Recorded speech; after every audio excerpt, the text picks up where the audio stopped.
الرجعية بتحاربنا والاستعمار بيحاربنا، ما سابوناش ابدا. دفعوا فلوس علشان يموتونا، ودفعوا فلوس عشان يعملوا انقلابات، ودفعوا فلوس للاخوان المسلمين، ودفعوا وبعتوا اسلحة الاخوان المسلمين زي ما قريتوا في القضية، واشتروا الاخوان المسلمين. ما فيش فايدة، كل ده ما فيش فايدة. ولم يحدث ابدا ان احنا تركناهم يمنعونا عن العمل. بيطلع واحد مربي دقنه ويقول لك الاشتراكية كفر. اللي بيقول هذا الكلام يقول لك الاشتراكية ضد الدين، هو اللي بياخد ثروة البلد كلها لنفسه.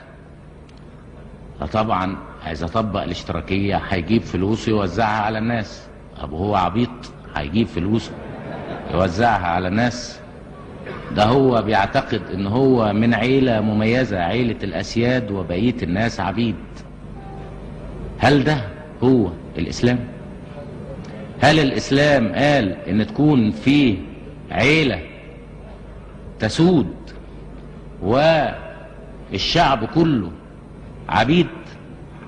هل الاسلام يقول ان تطلع عيلة في بلد وتحكم حكم اقطاعي وتسف كل الفلوس اللي طالعه كلها بتروح للعيلة؟ الحقيقة ابو دقن ده اما